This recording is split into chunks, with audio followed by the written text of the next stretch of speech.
for the cinema is not so much the movie industry, you know, when you get a job to adapt a script from a book, but more when you're writing something from your own heart. And you're quite right, it can be a line, it can be something you saw, it can be a memory, it could be just, you know, I always call it a hunch. I don't know if that word translates. A hunch is just a feeling, you know.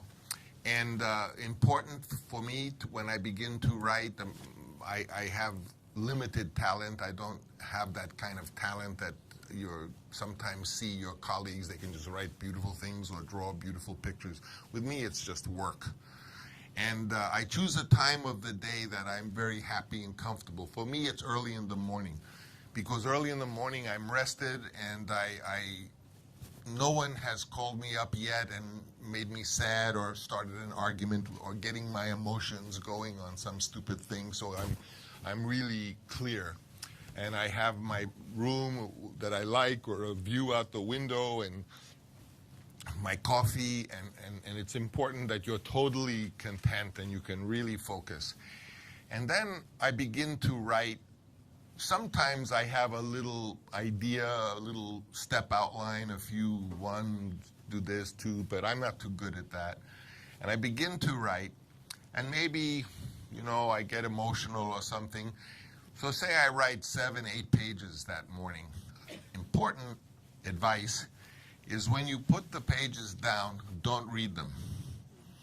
It's very important not to read them because you feel good when you've done 7 pages. And if you read them, you know, there's something that the young writer, there's a hormone that is injected into the bloodstream of a young writer that makes you hate your work.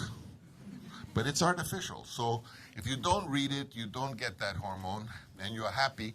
The next morning, you come back to the same place, and you begin again, and maybe you write another 5, 6 pages, very emotional and what have you, and you put them down. Now you have 12 pages, and so you really feel good about yourself, and you don't read it. Very important not to read it, because then every day, and that's the important thing about writing, is they say that if you want a good writing exercise, you know, to be a good writer, the exercise is to apply your bottom to the seat of the chair and write. That's the exercise.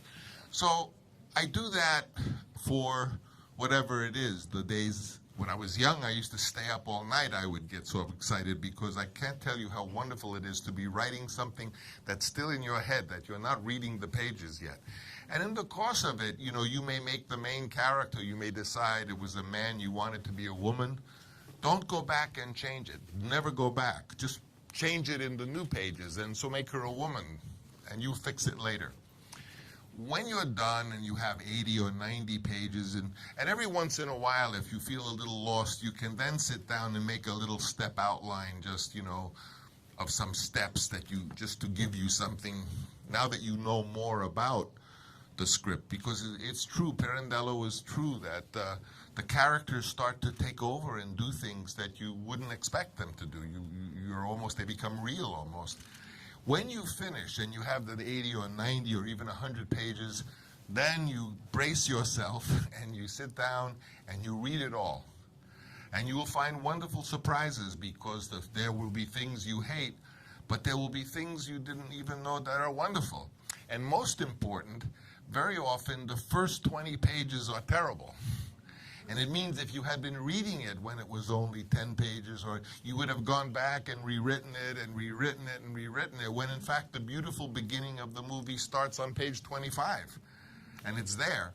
So that's my process, and I advise it for those reasons of to a young person who wants to do it, because instead of worrying about why I can't finish it, the reason often why you can't finish the writing is because you're reading it and you're judging it and you're being very critical of it. Decía Arturo que la primera vez que me dio una clase informal de cómo se hacía un guión, me dijo, pon todo, y puse todo. Incluyo lo que se filma muy minuciosamente, y antes de que mis personajes empiecen a moverse, empiecen a ser quienes son, voy con la cámara recorriendo el lugar. Lo voy recorriendo minuciosamente. Mis ojos son la cámara. Y voy describiendo, más o menos con meticulosidad, lo que voy viendo. Básicamente para entrar en tono narrativo.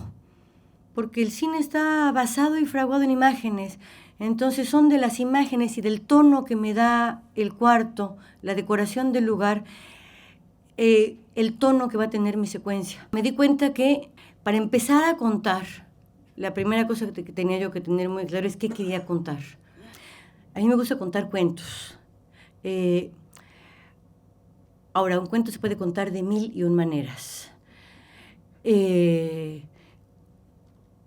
La manera como la vamos a contar la desentrañamos cuando encontramos el tema último. Suena fácil, uno cree que lo tiene, que es evidente y que es fácil.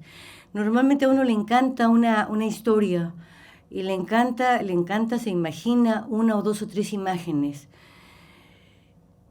Y crees que la conversión de la historia en una frase es el tema, ¿no? El tema es la causa íntima y profunda que hace que esa historia se mueva hacia un lado y no hacia el otro. La literatura es centrífuga. Uno en la literatura, mientras más ramas tiene el árbol, mejor es la novela. Lo que les decía de la anticipación hace que en el cine la trama central sea la única que prevalece, la única que tenemos que apuntalar. Todas las tramas secundarias o terminan en esa, o es esa sensación en cine que uno dice, ¿para qué me está contando esto? Si yo estoy con el asesinato acá, esa información que sobra. El cine es centrípeto, todo apunta hacia la trama central. Entonces, cuando te encuentras con un material literario, tienes literalmente que deshacerlo, que deshacer su estructura dramática, tienes que luchar en contra de eso.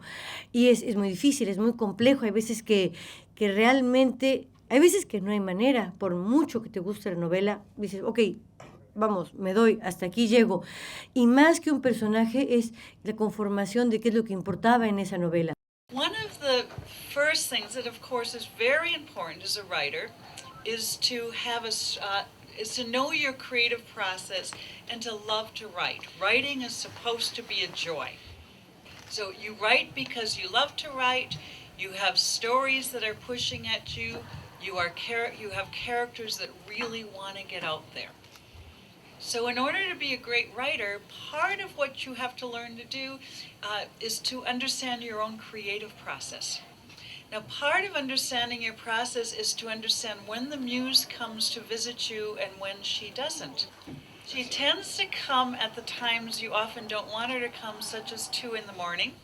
And you may have had the experience of saying she'll come back later in the day and I'll write it down then, and you know you're wrong. So the other thing you need to know is what are your strengths as a writer? Because you want to be writing to your strengths. I once worked on a script as a consultant that was a dramatic script, a little bit like the movie Stand By Me. He was one of the funniest people I ever met, but you would never know it from his script. And I said, why aren't you writing comedies? Because his script was okay. And he says, well, I'm scared. And I said, well, everyone's scared. So one of the things you find out creatively is, are you a comedy writer? Are you a drama writer? What kind of genre do you love to write?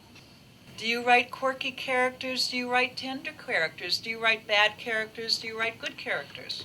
And we call this the artistic voice, and it takes a while to learn what your artistic voice is. One of the things to always remember as you're getting into career of writing, it isn't always that things get easier, but that you understand the process better.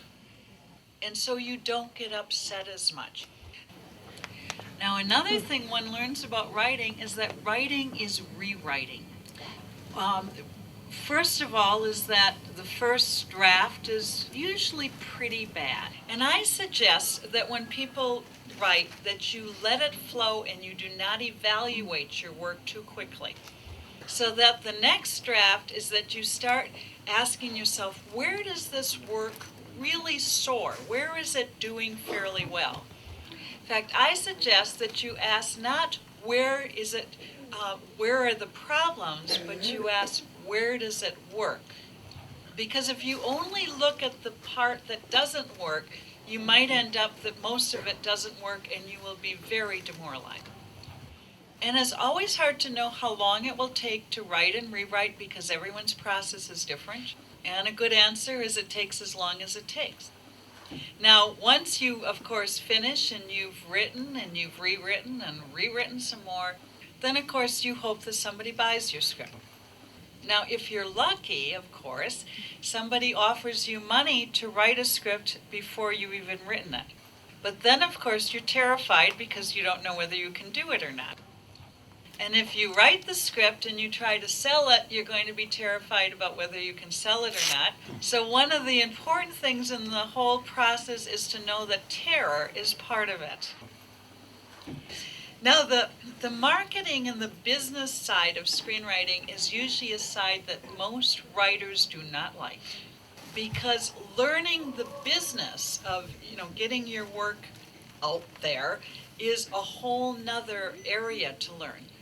And getting a career started and maintaining a career are both very difficult because you have never totally arrived. And I often say I'm in process. So you're always learning and you're always trying to keep your career going.